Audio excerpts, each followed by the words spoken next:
أيوه بتحكي أنا في حتة معرفش أنا فين. الأقصر بس.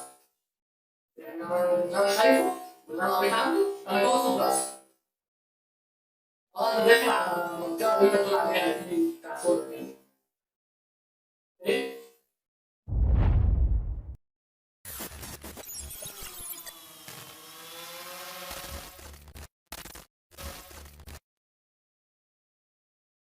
السلام عليكم ورحمة الله وبركاته، أهلا بكم من جديد في جوكر العلوم. أنا محمد سيد ودي حلقة جديدة ويلا بينا نبدأ. وموضوعنا النهاردة هيكون عن حاجة غريبة جدا، هي مش غريبة في الكرة الأرضية ولا في المجرة، هي أغرب حاجة موجودة في الكون. نظريات أينشتاين ونظريات العلماء ونظريات الفيزياء كلها سقطت في الموضوع ده، في إيه؟ في الثقب الأسود. ويلا بينا بقى أقول لك إيه هو الثقب الأسود وايه حكايته. بدايه بقى خليني اقول لك الثقب الاسود ده بيتكون من ايه او بينشا ازاي. الثقب الاسود ده على عكس اسمه خالص، هو مش ثقب ولا حاجه، هي كتله جاذبيتها قويه جدا. حتى الضوء اللي هي اسرع حاجه موجوده في الكون ما بيقدرش يهرب منه. بيتكون من ايه بقى؟ بيتكون ان اللي بيبقى فيه نجم في نهايه عمره، النجم ده ما بيقدرش يحافظ على هيئته فبيفنى وبينتهي خالص وبينفجر، وبعد كده بيقدر ان هو يجمع نفسه ويلم نفسه في كتله كثافتها عاليه جدا والجاذبيه بتاعتها اكبر جاذبيه موجوده في الكون كله. ساعتها بقى بيكون لنا الثقب الاسود ده، وكل ما كان النجم ده كتلته عاليه كل ما كان الثقب الاسود حجمه كبير وجاذبيته اعلى كمان. يعني نقدر نقول ان الثقب الاسود ده بيتكون لما نجم بيموت، زي ما العلماء كده كانوا بيطلقوا عنه مقبره النجوم. هو فعلا الثقب الاسود ده مقبره النجوم. وبكده نكون عرفنا الثقب الاسود ده بيجي ازاي او بينشا ازاي. دلوقتي بقى خليني اقول لك الثقب الاسود ده انواعه ايه، لان هو ليه 3 انواع. فيلا بينا بقى عشان ما نضيعش وقت. واول نوع بقى هو اصغر نوع فيهم، وده بيتكون لما نجم قد الشمس بتاعتنا دي بحوالي 20 مره تنفجر. انت متخيل؟ ده اصغر ثقب اسود، امال الكبير هيبقى عامل ازاي؟ اما بقى بالنسبه للنوع الثاني فهو اكبر حجم فيهم واسمه الثقب الاسود العملاق، وده بيتكون لما نجم قد الشمس بتاعتنا دي بضعف الملايين بتاعتها، ضعف كثافتها وضعف حجمها، بينفجر ويكون الثقب ده. وفي نظريات اتاكدت او مش متاكده، يعني اول علماء حطتها ان كل مجره بيبقى مركزها ثقب اسود من النوع ده، وان المجره بتاعتنا دي ضربة تبان في مركزها ثقب اسود هو اللي بيخلي في توازن ما بين النجوم وبين الكويكبات وبين كل حاجه موجوده في المجره بتاعتنا.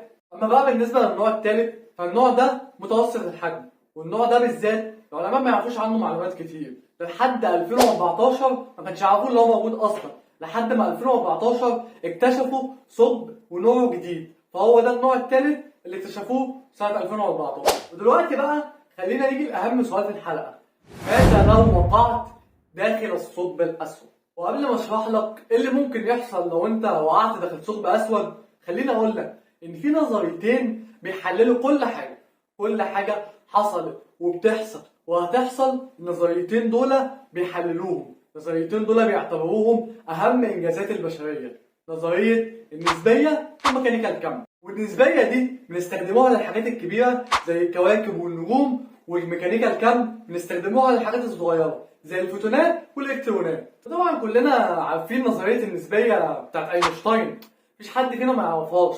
اينشتاين هو اللي حاططها، ودي يعتبر بتفسر 80% او 90% من الحاجات اللي بتحصل في الحاجات الكبيره. فتخيل لما النظريتين دول اللي بيحللوا كل حاجه موجوده في الكون يجوا عند الثقب الاسود ويبقى مش فاهمين حاجه. الزمن بيبقى مش موجود، مفيش زمن في الثقب الاسود. كل قوانين الفيزياء اللي موجوده القديمه والحديثه واللي هيكتشفوها واللي اكتشفوها بتسقط عند الثقب الاسود. فيلا بينا بقى اقول لك العلماء اعتقدوا لو انت وقعت جوه ثقب اسود هيحصل لك ايه. اما بقى عن مصيرك انك لو وقعت داخل ثقب اسود اللي هو اول نوع صغير في الحجم، فخليني اقول لك اللي هيحصل لك حاجه اسمها الاسباجيتي او الاسباجيتيفيكيشن. وايوه على اسم المكرونه الاسباجيتي، لان ساعتها جسمك هيتمدد خالص وهتبقى عامل شبه حته العجينه اللي بتتمط.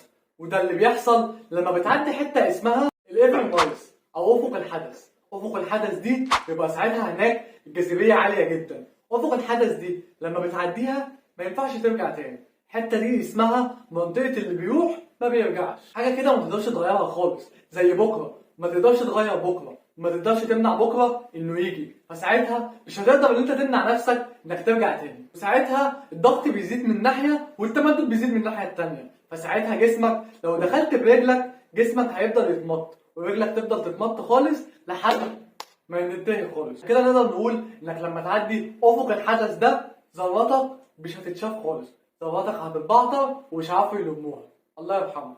اما بقى لو انت سعيد الحظ وقعت في الثقب الاسود العملاق اللي هو النوع الثالث، فانت حظك حلو شويه لانك هتعيش شويه جوه، لان ساعتها هتعدي افق الحدث ده بسلام جدا. ساعتها هناك الضغط بيبقى عالي جدا فهتتشفط وهتتسحب كله. لكن خليني اقول لك ما تفرحش قوي لانك مش هتعيش جوه كتير، لان هتفضل جوه تقع تقع تقع تقع تقع تقع تقع لحد ما توصل لنقطه اسمها نقطه التفاوت او السنجولاريتي، وساعتها مش هنشوفوه خالص.